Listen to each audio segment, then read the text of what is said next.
सोचिए, समुद्र की एकदम काली अंधेरी गहराइयों में 13,000 फीट नीचे दुनिया के 19 देश एक खामोश जंग लड़ रहे हैं। एक ऐसी जंग जो हम सब की नजरों से दूर बिल्कुल अंधेरे में लड़ी जा रही है। तो सवाल ये उठता है कि आखिर ऐसा क्या है समुद्र की उन गहराइयों में जहां सूरज की एक किरण तक नहीं पहुंचती। ये देश अपनी बड़ी बड़ी रोबोटिक मशीनों के साथ वहां कर क्या रहे हैं, मतलब ये सब हो किस लिए रहा है। इस पूरी जंग का जो मैदान है वो है क्लेरियन क्लिपर्टन जोन। और ये कोई छोटा मोटा इलाका नहीं है, ये इतना बड़ा है कि इसमें यूनाइटेड किंगडम जैसे 25 देश समा सकते हैं। पर सवाल वही है कि आखिर इसी एक जगह पर ऐसा कौन सा खजाना छिपा है। तो चलिए अब इस राज से पर्दा उठाते हैं। ये पूरा मामला असल में एक नए जमाने के गोल्ड रश का है। इसे हम ग्रीन गोल्ड रश कह सकते हैं। एक अंदाजे के मुताबिक सिर्फ इस एक जोन में जो मेटल्स और मिनरल्स मौजूद हैं उनकी कीमत सुन के शायद यकीन ना हो, करीब करीब $17 ट्रिलियन है। जी हाँ, ट्रिलियन, टी वाला। और ये सारा का सारा खजाना इन आलू जैसे दिखने वाले छोटे छोटे पत्थरों में बंद है। इन्हें कहते हैं पॉलीमेटेलिक नोड्यूल्स। ये पत्थर बहुत खास हैं क्योंकि इन्हें बनने में लाखों करोड़ों साल लगते हैं। सोचिए, परत दर परत सदियों तक इन पर कीमती धातुएं जमा होती रहती हैं। तो अब सवाल यह है कि अचानक से इन पत्थरों के पीछे दुनिया क्यों भागने लगी। भाई, ये तो लाखों साल से वहीं पड़े थे। जवाब सिर्फ एक चीज में छुपा है, द ग्रीन एनर्जी रेवोल्यूशन। देखिए, पूरी दुनिया क्लाइमेट चेंज से लड़ने के लिए ग्रीन एनर्जी की तरफ भाग रही है। सोलर पैनल्स, विंड टर्बाइन्स और सबसे जरूरी इलेक्ट्रिक गाड़ियां। और जैसा कि ये ग्राफ साफ साफ दिखा रहा है, साल 2050 तक सिर्फ निकल और कोबाल्ट की मांग 500% तक बढ़ जाएगी। जमीन पर इतने मिनरल्स हैं ही नहीं, लेकिन समुद्र के नीचे ये हजारों गुना ज्यादा है। और बस इसी खजाने को पाने के लिए दुनिया के सबसे ताकतवर देशों के बीच एक खामोश लेकिन बहुत ही खतरनाक रेस शुरू हो चुकी है। इस टेबल को देखिए, इससे पूरी कहानी साफ हो जाती है। इस रेस में सबसे आगे है चीन, जिसके पास 5 कॉन्ट्रैक्ट्स हैं। ये कॉन्ट्रैक्ट्स देती है ISA यानी इंटरनेशनल सीबेड अथॉरिटी, जो इन सब चीजों को कंट्रोल करती है। चीन का सीधा सा लक्ष्य है ग्रीन एनर्जी मिनरल्स पर अपनी मोनोपोली बना लेना। दूसरी तरफ है अमेरिका, जो ISA का मेंबर तक नहीं है। वो अपने घरेलू कानूनों का इस्तेमाल करके चीन को टक्कर देने की कोशिश कर रहा है। और भारत अपने डीप ओशन मिशन के साथ एक अलग ही रास्ता बना रहा है, ताकि इन जरूरी चीजों के लिए उसे किसी पर निर्भर न रहना पड़े। लेकिन इस पूरी चमक और खरबों डॉलर की रेस के पीछे एक बहुत बड़ा और सच कहूं तो एक बेहद परेशान करने वाला विरोधाभास छिपा है।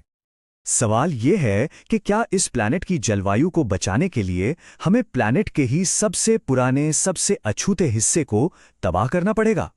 क्या दुनिया को हरा भरा बनाने के लिए हम उसके समुद्रों को हमेशा के लिए काला कर देंगे? ये होड़ एक ऐसी जगह पर हो रही है जिसके बारे में हमारी जानकारी सच में ना के बराबर है। ये क्लेरियन क्लिपर्टन जोन 5,000 से ज्यादा ऐसी अनोखी प्रजातियों का घर है जो दुनिया में और कहीं नहीं मिलती।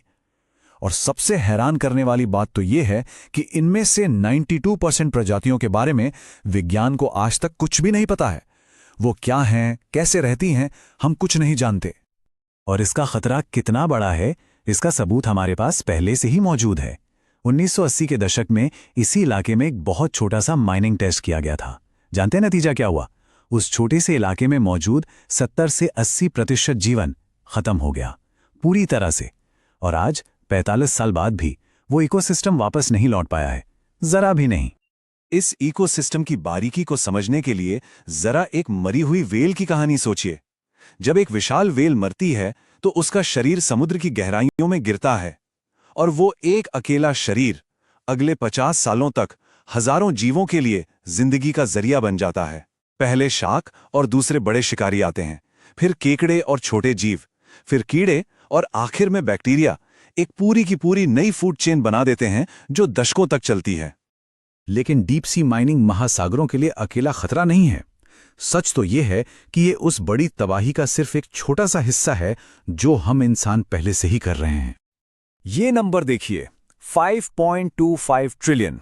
एक रिसर्च के मुताबिक हमारे महासागरों में कम से कम इतने प्लास्टिक के टुकड़े तैर रहे हैं, और इनका वजन लगभग 2,70,000 टन है। और ये प्लास्टिक सिर्फ तैर नहीं रहा, ये जान ले रहा है। हर साल 10 लाख से ज्यादा समुद्री पक्षी और 1 लाख समुद्री जीव इसी प्लास्टिक की वजह से मारे जाते हैं।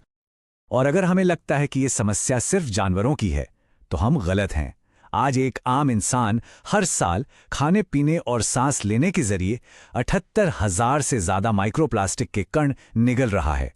ये अब हमारे शरीर के हर हिस्से में पहुंच चुका है।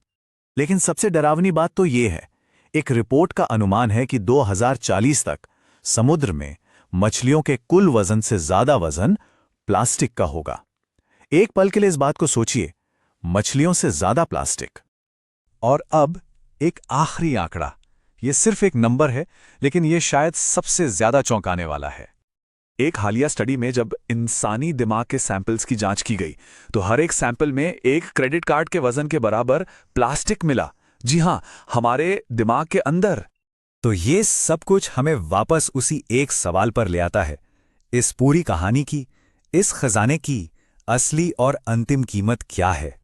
यहां एक अच्छी खबर यह है कि दुनिया भर के वैज्ञानिक और 33 देश अब इस डीप सी माइनिंग पर रोक लगाने की मांग कर रहे हैं।